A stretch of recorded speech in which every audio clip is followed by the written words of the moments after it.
लोगों का जो टॉपिक है वो है रीसेल। देखो जितने भी हम लोगों ने 2 पॉइंट्स पढ़े ना वो एक के बाद एक आते हैं। जैसे कि जो पहला राइट हम लोगों ने पढ़ा था वो लीन का था, फिर दूसरा राइट हम लोगों ने क्या पढ़ा था, स्टॉपेज का, फिर जो हम लोगों का तीसरा राइट है वो है अभी रीसेल का। तो इसमें सिचुएशन कैसा है कि पहले तो तुम लीन कर सकते हो यानी गुड्स को अपने पास रख सकते हो। ये है जब गुड्स कैसा है कि मान लो तुमने या तुम्हारे यहाँ से नहीं गया लेकिन पोजीशन ट्रांसफर हो चुका है। पोजीशन का मतलब क्या है कि यहाँ पे एक बार प्रॉपर्टी तुमने दे दिया है, थोड़ा सा यहाँ से कुछ हो चुका है कि 100% निकल गया है, लेकिन इट मे बी पॉसिबल तुम्हारे कैरियर के पास हो, तुम उसको रुकवा के अपने पास रखवा लो, ऐसे चांसेस है। लेकिन जब ये भी चांस खत्म हो गया है, ठीक है, ये भी चांस खत्म हो गया है और किसी थर्ड पर्सन के थ्रू तुमने भिजवाया है, तो वहां पे तुम क्या कर सकते हो, गुड्स को रास्ते में कहीं रुकवा लोगे। सामने वाले का कांटेक्ट तो तुम्हारे पास होगा ही जिसके थ्रू तुम सेंड करवा रहे हो, तो उससे बोल के तुम रुकवा लोगे, तो वो हो गया तुम्हारा स्टॉपेज का। फिर उसके बाद गुड्स रोकवाने के बाद यानी स्टॉप तो करवा दिया, अब करोगे क्या उसका, तब यहाँ पे आ जाएगा तुम्हारा थर्ड पॉइंट यानी कि रीसेल का, राइट। ये भी इसलिए समझना जरूरी है कि भाई गुड्स रुकवाने का कोई फायदा नहीं है जब तक गुड्स का हम लोग कुछ कर नहीं सकते। तो यहाँ पे हम लोग क्या राइट यूज करेंगे, रीसेल का राइट यूज करते हैं।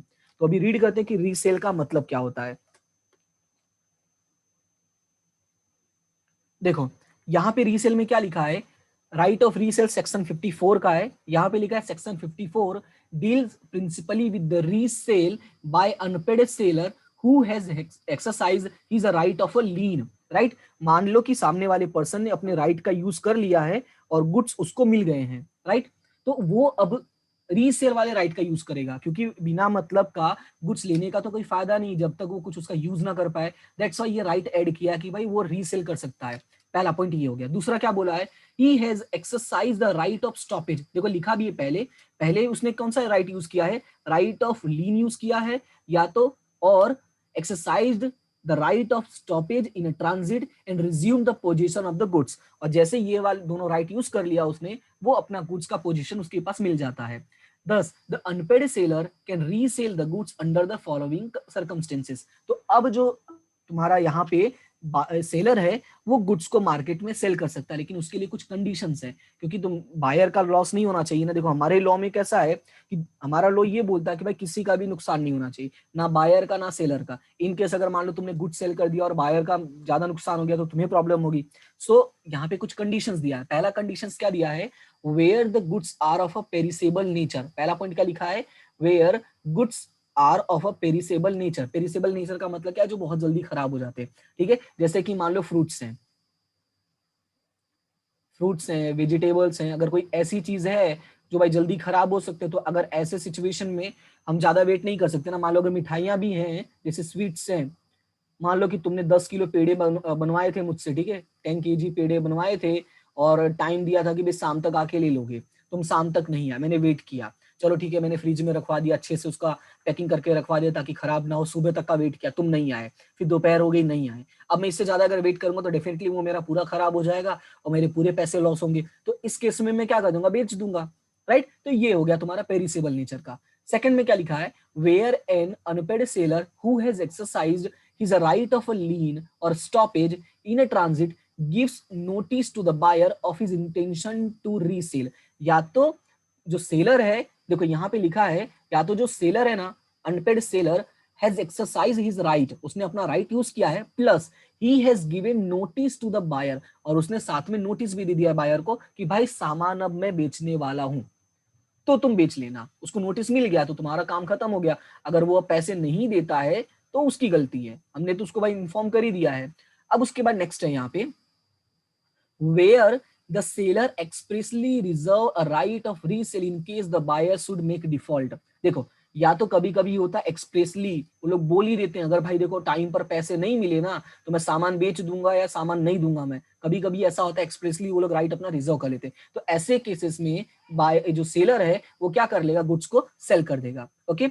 फिर आगे लिखा है, if the buyer makes default the seller can resell the goods and the original contract of a sale is thereby रिसाइंडेड।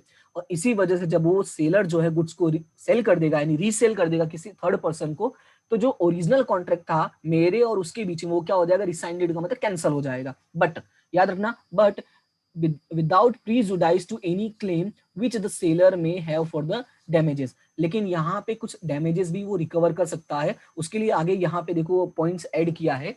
If notice given, अब इसमें भी दो पॉइंट है, if notice given and notice not given. तो पहले notice given है, अगर मान लो तुमने नोटिस दिया है और तुमने किसी को सेल कर दिया, नोटिस देने के बाद, जैसे कि मान लो मैं हूं और सामने तुम लोग हो, ठीक है, मान लो तुम बायर हो और मैं सेलर हूं, मैंने तुम्हें गुड सेंड किया था, तुमने रिसीव नहीं किया है, या मान लो कि तुम्हारे पास नहीं पहुंचा, मुझे पता चल गया इंस्टॉलमेंट हो गया, मैंने स्टॉपेज करवा दिया या लीन कर लिया, दोनों में से कोई भी राइट का यूज कर लिया है, और मैंने तुम्हें नोटिस दे दिया कि भाई अगर सामान का पैसा नहीं दोगे तो मैं सामान तुम्हें नहीं दूंगा और गुड्स मैं क्या करूंगा, सेल कर दूंगा, ऐसी नोटिस एक लिखकर मैंने तुम्हें भेज दी है। तो अब सिचुएशन क्या होगा, if the unpaid seller gives notice to the buyer of his intention to resell, the unpaid seller में, तो देखो अब अनपेड सेलर क्या कर सकता है यहाँ पे, द अनपेड सेलर में if the buyer does not, देखो अनपेड सेलर क्या करेगा, उसके लिए पहले क्या लिखा है, if buyer does not within a reasonable time pay और टेंडर द प्राइसेस, राइट।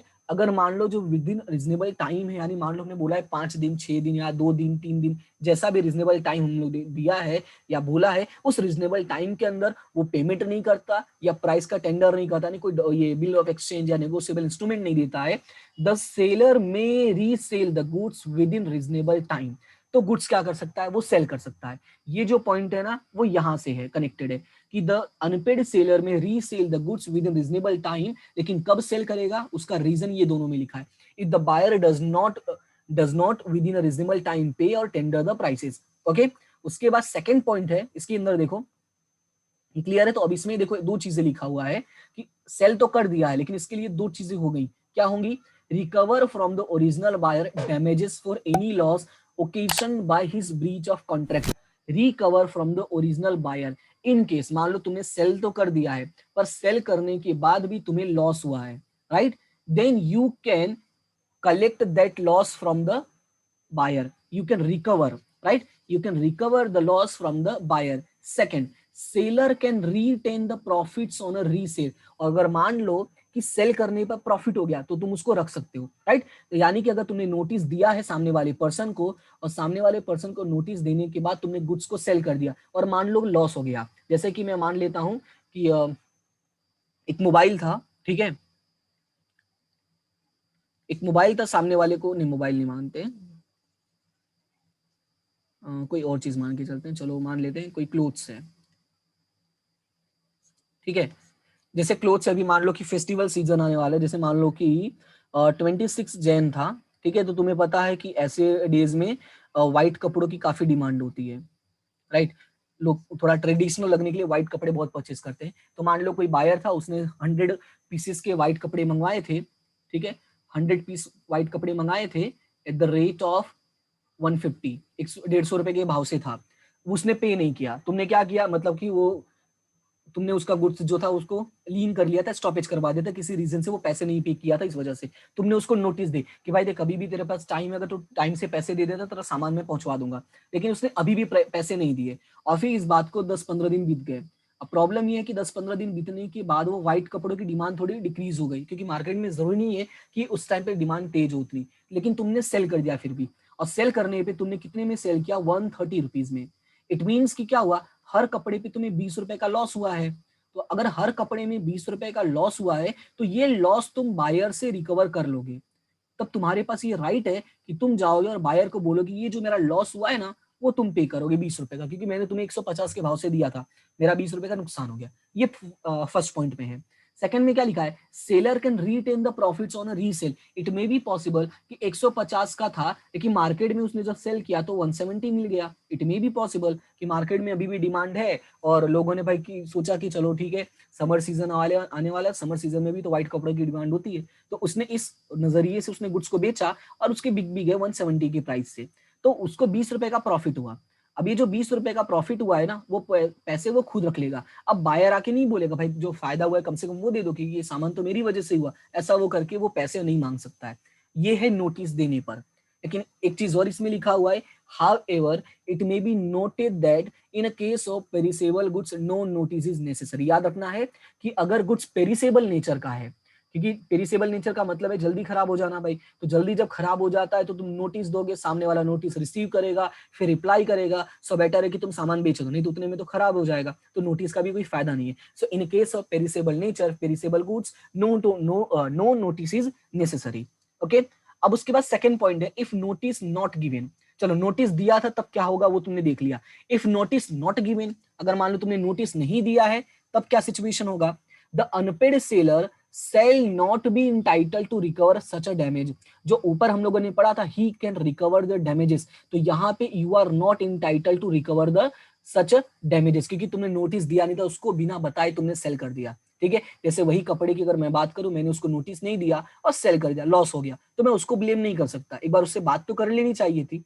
और सेकंड पॉइंट में क्या लिखा है, the buyer shall be entitle to the profit if any on resale. और मान लो कि प्रॉफिट मिल गया, सेल करने पे अच्छा खासा प्रॉफिट हो गया, तो वो प्रॉफिट बायर का हो जाएगा, क्योंकि ये अल्टीमेटली गुड्स किसका था, बायर का ही था, दैट्स वाई। उसके बाद आगे लिखा है इसमें, when an unpaid seller who has exercised his right of lien or stoppage in a transit resells the goods, the buyer acquires a good title thereto as against the original buyer if no notice of the resale has been given to the buyer to the original buyer. अब एक चीज इसमें याद रखना है, क्या लिखा हुआ है कंफर्मेशन करने के लिए, ताकि कोई किसी को कोई प्रॉब्लम ना हो। इन केस गुड्स रीसेल कर दिया, राइट, जो गुड्स था वो हमने क्या किया, रीसेल कर दिया है, तो लिखा है the buyer acquires a good title. Buyer का मतलब यहाँ पे क्या, जो जिस पर्सन ने खरीदा है, ठीक है, जिस पर्सन ने ये वाला गुड्स परचेस किया, जिस पर्सन ने परचेस किया ये उसकी बात कर रहा है, पुराने वाले बायर की बात नहीं कर रहा है, ठीक है, अभी जिसने परचेस किया उसकी बात कर रहा है। Thereto as against the original buyer, ठीक है, जो ओरिजिनल बायर था जिससे मैंने गुड्स को ये अपने पास रख लिया था, जिसने पैसे नहीं दिया था, उससे ज्यादा इसको टाइटल अच्छा मिलेगा, right, even if no notice of the resale has been given to the original buyer. अगर मान लो नोटिस दिया नहीं दिया उससे कोई फर्क नहीं पड़ता, ये बायर अब ओरिजिनल ओनर बन जाएगा। ठीक है, तो ये टॉपिक था तुम लोगों का रीसेल का। तो अभी इसमें कोई अगर डाउट है तो बोलो।